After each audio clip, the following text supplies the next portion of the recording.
Assalamualaikum warahmatullahi wabarakatuh. Teman pecinta sejarah, apa kabarnya hari ini? Mudah-mudahan dalam keadaan sehat dan selalu dalam lindungan Allah Subhanahu wa taala.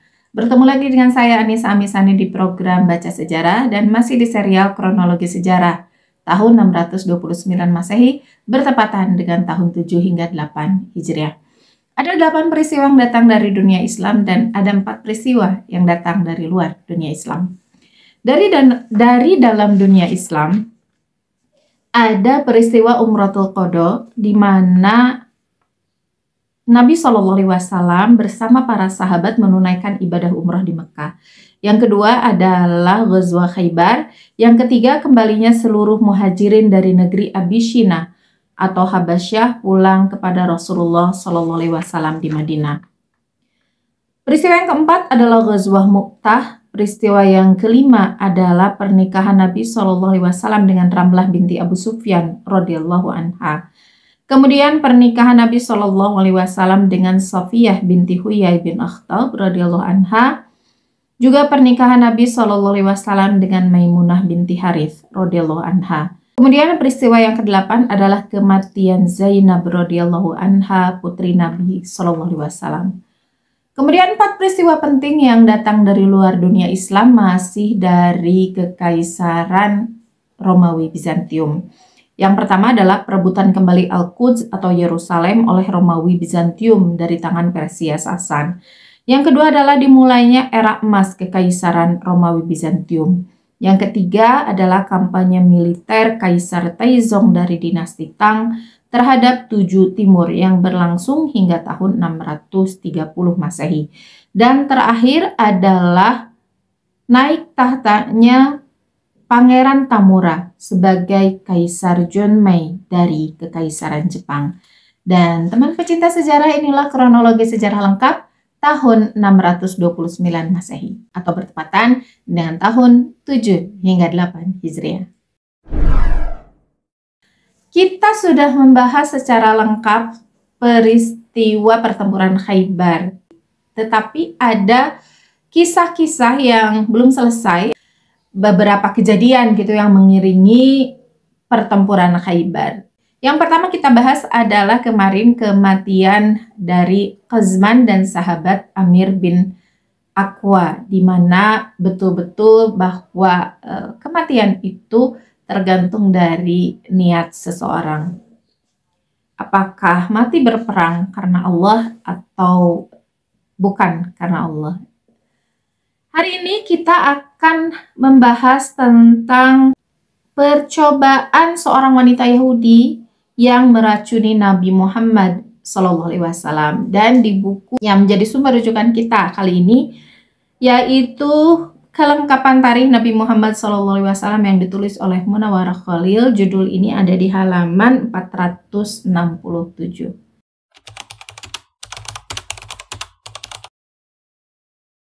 Menurut riwayat, ketika Nabi SAW sedang beristirahat sekedar untuk melepaskan lelah, setelah memperoleh kemenangan di Khaybar, tiba-tiba beliau menerima hadiah seekor kambing yang sudah dimasak, dipanggang dari seorang wanita Yahudi yang bernama Zainab binti Harith. Dan Zainab binti Harith ini adalah istri dari Salam bin Mishkan. Masih ingat ya? Salam bin Mishkan ini adalah pimpinan Yahudi di Khaybar yang menjadi panglima perang dan juga yang meninggal di awal-awal pertempuran. Dan Zainab binti Haris ini mencari informasi sebelumnya sebelum ia menghidangkan daging kambing tersebut. Ia mencari informasi terlebih dahulu kepada para sahabat, bertanya, bagian manakah dari tubuh kambing yang disukai oleh Rasulullah SAW? Daging bagian mananya gitu yang paling disukai oleh Rasulullah SAW? Lalu sahabat yang ditanya itu menjawab bahwa yang paling disukai oleh Rasulullah SAW adalah daging paha bagian kanan.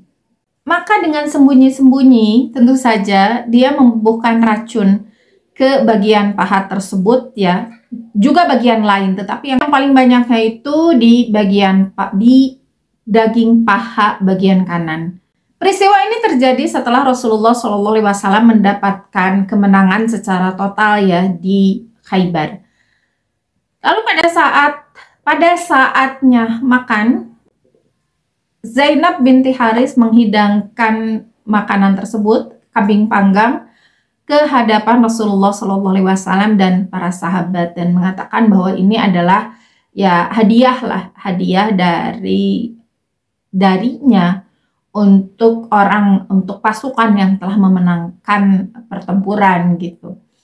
Dan tanpa rasa curiga, para sahabat dan Rasulullah SAW pun hendak memakan hidangan tersebut. Dan karena ini hidangan dari ahli kitab ya, maka Rasulullah SAW tidak mencurigai tentang kehalalannya, tentu saja, karena orang ahli kitab kan tentu saja menyembelih itu karena Allah Subhanahu wa Ta'ala, karena Tuhannya pada dasarnya sama gitu, Allah Subhanahu wa Ta'ala. Hanya perbedaannya kan mereka tidak mau mengakui tentang kerasulan Muhammad SAW.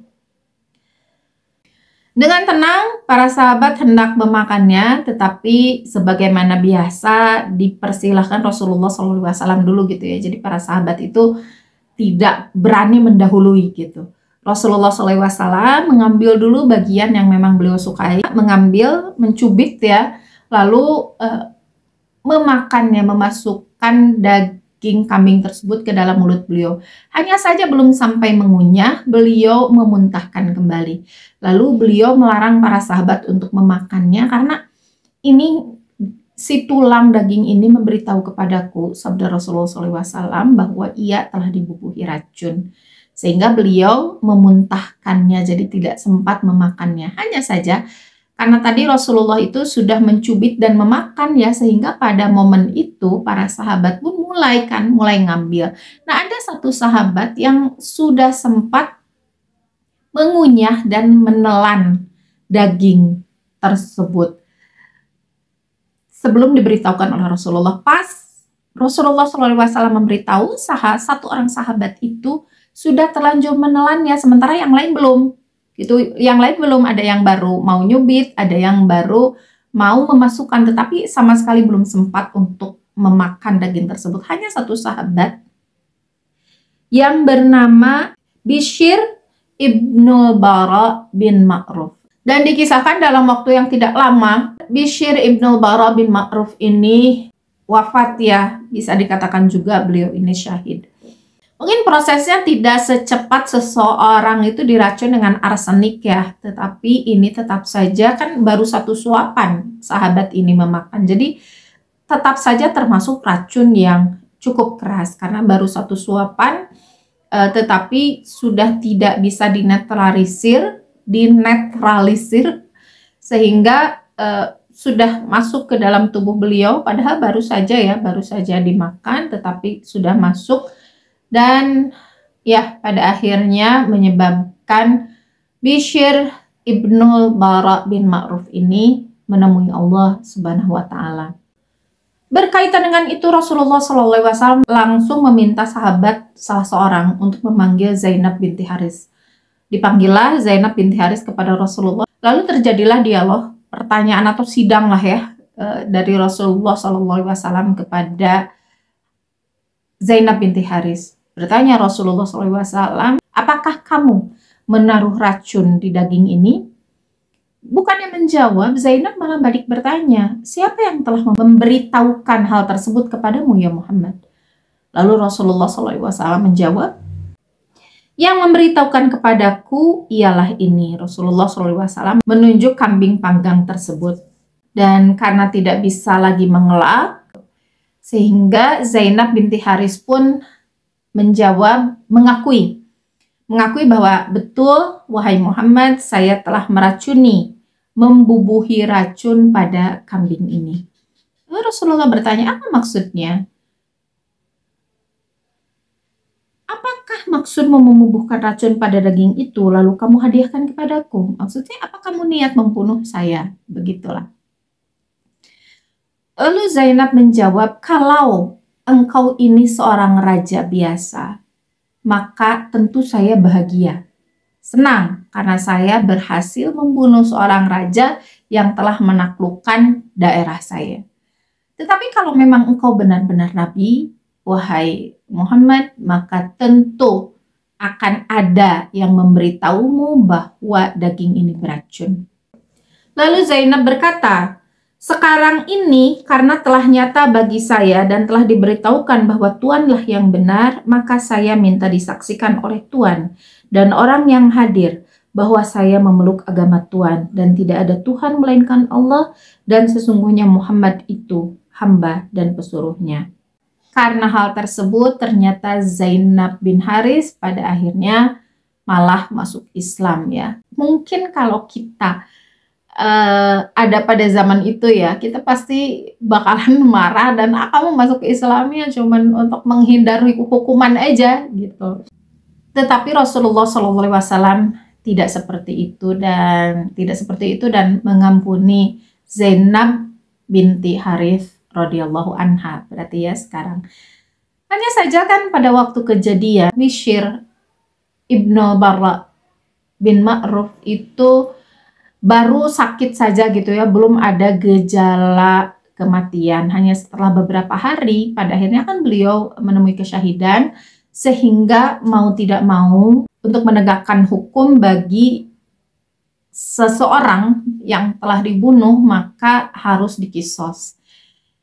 Meskipun Zainab binti Harith itu masuk Islam. Jadi kan itu berlaku ya, berlaku sebagai pemerintahan Islam.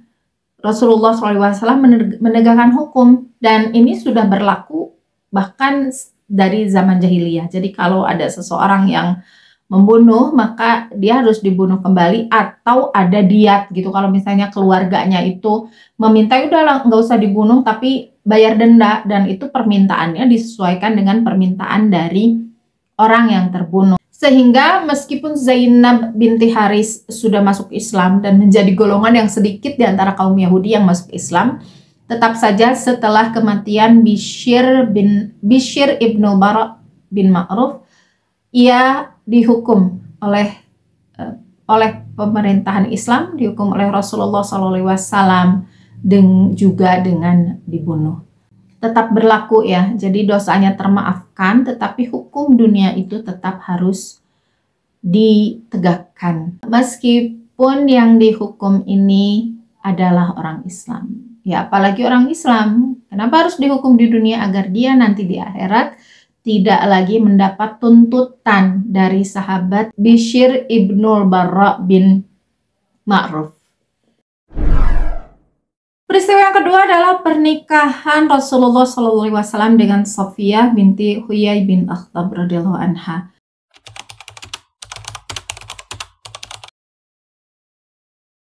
Tentang Safiyah sendiri ini awal sudah dikisahkan ya bahwa beliau ini tertawan oleh Ali bin Abi Thalib, lalu dikumpulkan dengan para tawanan yang lain, dan atas inisiatif para sahabat, Safiyah binti Huyai bin Akhtab ini oleh para sahabat itu diminta kepada Rasulullah SAW untuk menikahinya. Wahai Rasulullah, Safiyah ini, dia ini adalah ibu dari orang-orang Khaybar.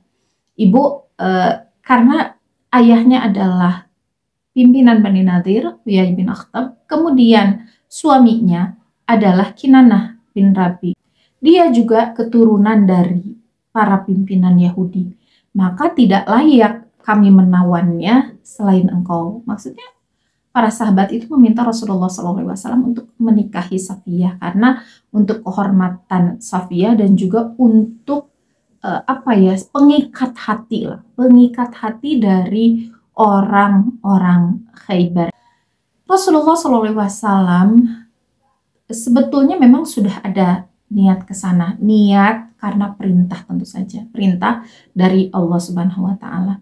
Jadi Rasulullah SAW menikahi Safiyah binti Huyai bin Akhtab. Hanya saja sebelum beliau mengutarakan niat beliau untuk menikahi Safiyah, ternyata para sahabat juga memiliki niat yang sama untuk ibaratnya menjodohkan Rasulullah SAW dengan Safiyah.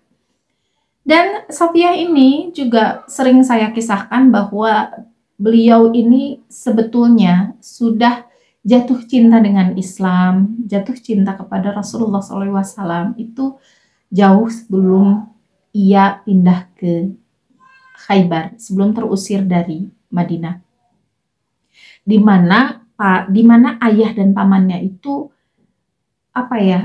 membuat perhatian mereka teralih dari Safiyah kepada Rasulullah SAW, sehingga Safiyah itu penasaran. Jadi biasanya ayah dan pamannya Safiyah itu ketika datang dari manapun, baik perjalanan jauh atau perjalanan dekat, selalu ketika datang itu langsung mendatangi Safiyah. Jadi Safiyah udah menyambut kedatangan ayahnya, lalu langsung ayahnya itu memperhatikan Safiyah, baik dengan menggendongnya kalau waktu masih kecil, tapi kalau sudah remaja memeluknya. Intinya selalu diperhatikan. Hanya saja ketika Rasulullah SAW tiba di Madinah, kejadian itu tidak terjadi. Mereka malah asik, Safiyah itu udah pede gitu ya, udah pede datang menyambut ayah dan pamannya. Tapi ternyata ayah dan pamannya malah asyik ngobrol sendiri dengan wajah yang panik dan gusar gitu, menceritakan tentang kenabian Rasulullah SAW, tentang kedatangan Rasulullah SAW. Mereka saling bertanya, apakah orang itu dia? Apakah dia itu dia? Maksudnya apakah Muhammad itu memang nabi yang ada dalam kitab gitu ya. Lalu mereka membicarakan tentang Muhammad. Safiyah itu yang tadinya udah menyambut jadi heran, kenapa ayah dan pamannya bersifat seperti itu, nyuekin saya gitu. Lalu karena ayah dan pamannya masih di situ gitu, ia mencuri dengar ternyata membicarakan tentang Muhammad, dan dari situ karena kejadian hari itu mencari tahu tentang Rasulullah SAW. Lalu kejadian yang kedua, bagaimana ia sudah tertarik dengan Islam, itu terjadi pada saat hari di mana ia menikah dengan Kinanah bin Rabi. Saat ia menikah dengan Kinanah bin Rabi, malam harinya Safiyah binti Huyai itu bermimpi ia kejatuhan bulan gitu. Jadi bulan turun di pangkuannya, ada yang mengatakan di pangkuannya, ada juga yang mengatakan di dadanya. Lalu pada saat bangun, ia ceritakan hal itu pada suaminya, Kinanah bin Rabi. Wahai suamiku, tadi aku bermimpi aneh. Mimpi apa? Kata suaminya. Bulan itu turun dan jatuh di pangkuanku. Biasanya kan kalau mimpi kejatuhan bulan itu berarti akan ada sesuatu yang bahagia ya. Tetapi ternyata Kinanah bin Rabi itu sudah bisa membaca apa takwil mimpi ini. Dan bahkan bukannya wahai istriku ini adalah kabar gembira gitu ya, bukan. Tetapi yang ada malah ia marah, naik pitam, lalu menampar pipi Safiyah sekeras-kerasnya. Terbayang ya, tamparan seorang laki-laki saja sudah kuat gitu tenaganya, apalagi ini dengan emosi. Dan ia mengatakan sambil ia menampar itu sambil mengatakan, kamu ya memang mengharapkan, mengidam-idamkan laki-laki yang sekarang jadi raja di tanah Arab. Itu kata Kinanah bin Rabi. Tamparan itu pastinya membuat karena tenaganya kuat ya, tenaga laki-laki dan laki-laki yang marah, itu pipi dari Safiyah itu jadi bengkak, bahkan menimbulkan warna biru di keesokan harinya. Dan pada saat terjadi pernikahan Rasulullah SAW dengan Safiyah, itu bekas biru-birunya masih ada. Nah, ini berarti pernikahan antara Safiyah dengan Kinanah itu tidak berlangsung lama berarti ya. Tidak sampai tahunan gitu, berarti ya masih terhitung pengantin baru gitu, masih terhitung baru, tetapi langsung terjadi pertempuran Khaybar. Dan ada kisah unik di tengah-tengah pernikahan ini ya, di mana Rasulullah SAW dengan Safiyah itu pada siang harinya itu sudah melakukan pernikahan. Lalu tentu saja karena sudah menikah, sehingga Rasulullah SAW dengan Safiyah itu bisa bermalam di kemah yang sama. Yang uniknya adalah ini sikap para sahabat. Sahabat ini pasti teman pecinta sejarah sudah kenal dengan nama ini, yaitu Abu Ayyub Al-Ansari. Abu Ayyub Al-Ansari itu meragukan sikap Safiyah binti Huyai, dikarenakan secara psikologis Abu Ayyub Al-Ansari itu menduga atau mengkhawatirkan keikhlasan seorang Sofiyah, karena Safiyah itu ayahnya itu dihukum, dieksekusi di Madinah bersama Bani Quraidah. Kemudian suaminya juga sama, dieksekusi setelah pertempuran Khaybar. Karena menyembunyikan harta itu ya, menyembunyikan harta dari mertuanya, harta milik mertuanya yaitu Huyai bin Akhtab. Sehingga ia takut juga bahwa perempuan Yahudi ini sama kelakuannya dengan Zainab binti Haris, perempuan Yahudi yang lain. Ini kan harus diwaspadai gitu. Sehingga Abu Ayyub Al-Ansari itu mengambil inisiatif untuk berjaga semalaman, berkeliling gitu di tenda Rasulullah, khawatir ada sesuatu yang terjadi pada Rasulullah SAW.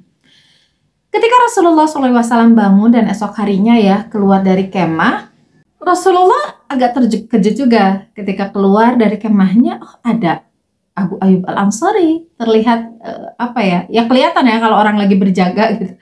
Tidak jauh dari kemahnya, tidak terlalu dekat tetapi tidak jauh dari pintu kemah beliau. Sehingga beliau bertanya kepada Abu Ayyub, ada apa wahai Abu Ayyub, apa yang sudah kau lakukan? Lalu Abu Ayyub menjawab bahwa ia gitu ya, menceritakan ia khawatir dengan sikap dari Sofia gitu, karena ayah dan suaminya itu telah meninggal oleh kita. Lalu mengkhawatirkan keadaan Rasulullah SAW. Jadi saya berjaga wahai Rasulullah, berjaga karena mengkhawatirkan sesuatu terjadi pada diri engkau. Lalu mendengar jawaban Abu Ayyub itu ya, Rasulullah SAW tersenyum gitu, bagaimana tersenyum menghadapi bagaimana kecintaan atau mendapati bagaimana kecintaan para sahabat kepada beliau. Dan ini gambarannya, gambaran kesetiaan para sahabat kepada Rasulullah SAW. Dan teman pecinta sejarah, dua-duanya itu kisah yang menggambarkan dua perempuan Yahudi ya, yang dua-duanya masuk Islam, hanya saja bernasib berbeda. Kalau yang satu kan karena meracuni dan berhasil membunuh satu orang sahabat, maka ia dihukum mati.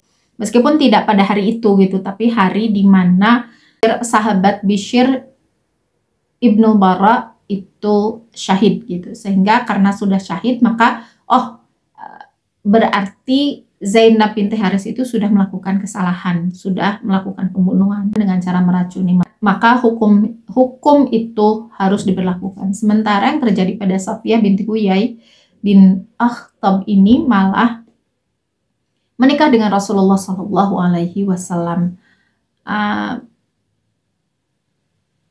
Dan dua latar belakang perempuan ini dua-duanya berbeda sangat jauh ya. Zainab binti Haris meskipun pada akhirnya masuk Islam, tetapi latar belakang ia melakukan peracunan itu kan karena rasa tidak suka dan rasa benci gitu terhadap yang sudah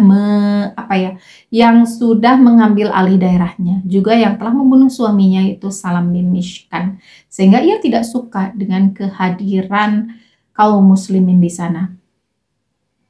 Lalu hal itulah, rasa kebencian itulah yang mendasari ia berbuat jahat kepada Rasulullah SAW.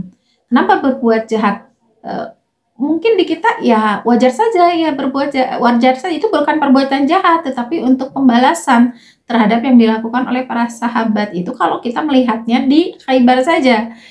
Tapi kalau kita lihat latar belakang terjadinya pertempuran Khaybar, itu latar belakangnya sangat-sangat panjang gitu ya, dari permusuhan sejak Yahudi yang sejak awal itu yang ada di Madinah. Maka kalau kita mau melihat wajar atau tidak wajar, maka justru Rasulullah dan kaum muslimin lah yang wajar untuk melakukan ekspansi terhadap Khaybar. Karena kalau tidak diekspansi duluan, itu Khaybar duluan yang akan menyerang Madinah. Maka ditambah lagi dengan dosa-dosa Yahudi yang begitu banyak yang sudah sering saya utarakan ya.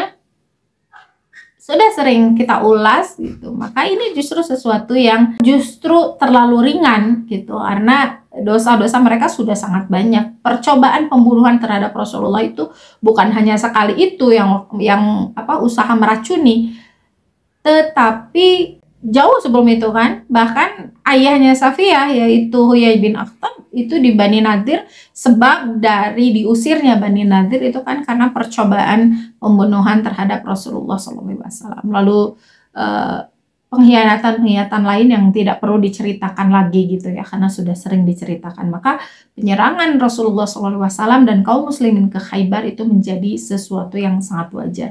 Bahkan mereka tidak dihukum pun, tidak diusir, tidak dieksekusi, dan bahkan dikembalikan harta kekayaan mereka. Itu adalah berkah buat mereka, kebaikan hati Rasulullah SAW. Sementara yang terjadi pada Safiyah binti Huyai bin Akhtab, ini kan dari awal beliau tidak ada rasa dendam, bahkan dari awal sudah ada perasaan kepada Rasulullah SAW, sudah mengagumi, kemudian bahkan suaminya saja sudah feeling tuh bahwa Safiyah itu sebetulnya mengharapkan Rasulullah SAW gitu.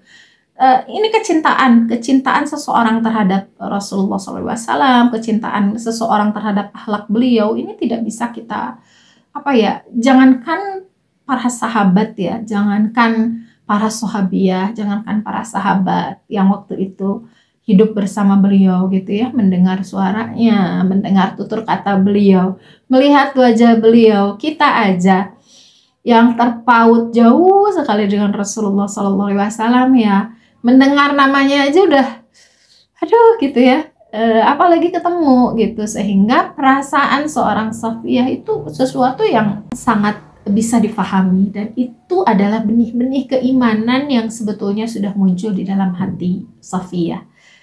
Jadi beda ya antara Zainab dengan Safiyah. Safiyah itu justru memupuk keimanannya itu sejak lama, sejak beliau masih kecil, bahkan sejak kejadian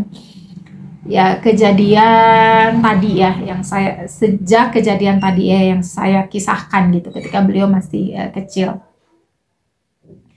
masih remaja lah ya.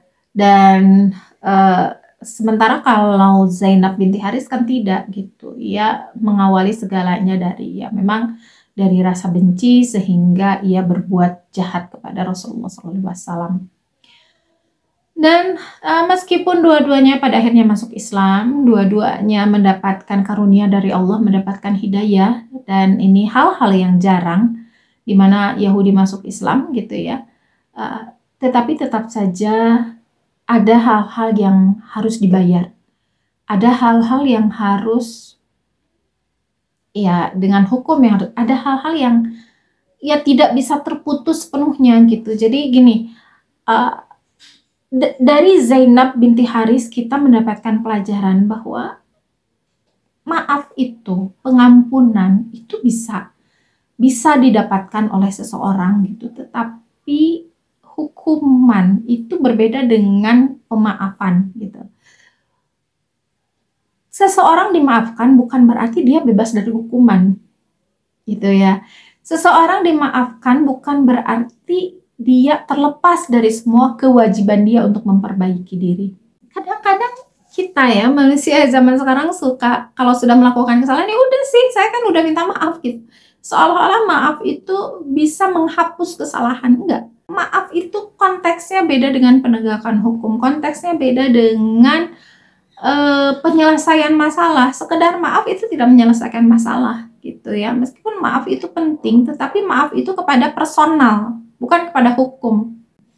Hukumnya tetap harus ditegakkan ya, apalagi yang sudah menghilangkan nyawa itu kan berat jatuhnya ya, dosanya. Dan berlaku juga bagi orang yang sudah menyebarkan fitnah, dia memaafkan kepada orang yang dia fitnahi. Tetapi tanggung jawab dia menyebarkan fitnah kepada orang lain itu harus dia lakukan. Dengan cara apa? Dia klarifikasi kepada orang-orang yang sudah dibisiki, atau mengklarifikasi kepada media bahwa apa yang saya katakan itu bohong, dan ini butuh gentle, butuh jiwa jantan ya, gentleman gitu. Dan ini tidak semua orang bisa seperti ini, makanya daripada berat gitu, ini berat banget gitu. Setiap orang yang sudah mungkin saja video klarifikasi itu tidak sampai kepada orang yang menonton fitnah yang pertama gitu, menonton fitnah ya gitu. Sementara kewajiban dia untuk menghapuskan gitu ya, untuk membersihkan nama baik dari orang yang sudah dia fitnah itu harus semuanya gitu. Semua yang sudah nonton harus sampai juga klarifikasi kepada orang yang menonton itu, dan ini berat ya, susah sekali gitu. Atau misalnya membisikkan lah, misalnya membisikkan kepada orang lain fitnah gitu, kita menyebarkan kepada satu orang, sehingga kita merasa perlunya kepada satu orang aja gitu. Udah klarifikasi, oh enggak, ternyata kemarin itu bohongan gitu, ternyata saya apa yang saya omongkan itu salah gitu, saya minta maaf.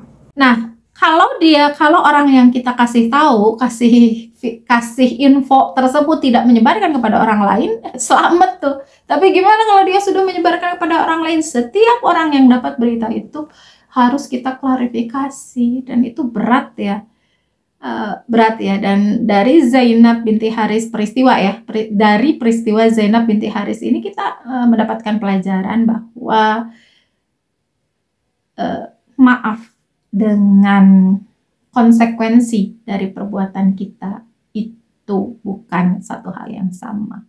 Mudah-mudahan Allah selalu melindungi kita ya.